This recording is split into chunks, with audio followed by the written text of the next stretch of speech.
वनस्पती ह्या सगळ्यावरती परिणाम होतो. आणि जर तुम्ही चांगलं वागला तर पशु पक्षी प्राणी शेतीवाडी सगळे आनंदी राहील. तुम्ही जर चांगलं नाही वागला वाईट विचार केला तर ते वाईट राहतील. हे बघा विशेष आहे एक शिकण केवळ तुमचा संदेश पोहोचवतो. म्हणून मंदिरामध्ये ध्यान पूजा जप त्याच्याशिवाय कुठलीही क्रिया चालते. तुमचं एवढं मोठं शरीर आहे.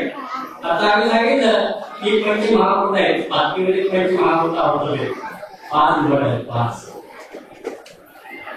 पंचमहाभूत पृथ्वी आप तेज वायू आणि आकाश या पंचमहाभूतापासून अत्यंत भक्त करणं सुखी आणि समाधानी का वैशिष्ट्य आहे. कारण अनेक ठिकाणी संत महात्मा मिळत नाही. पण आज तुमच्या सुदैवाला तुमच्याजवळ 5 आहे. आणि वीर सेवामध्ये संस्कृती 45 संस्कृती आमच्या संस्कृतीमध्ये आमच्या विचारामध्ये आमच्या शहरात जरी पाहिलं तर आमच्याकडे पंचमहाभूतच आहेत. या पंचमहाभूताचं जो मुख्य आहे नायक तो शिव आहे. आणि शिवच आमचा सगळा प्रपंच चालवतो.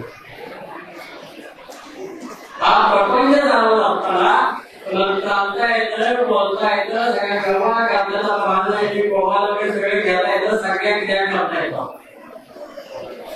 या सगळ्या क्रिया करता येत असताना तुमच्यामध्ये मन आहे. तुमच्यामध्ये मन मध्ये ना मायामध्ये मन जाय शरीर आशा कृष्णा नहीं मरे कहे दास कबीर. आम्हाला मन आहे ना हे मन खूप दुष्ट आहे.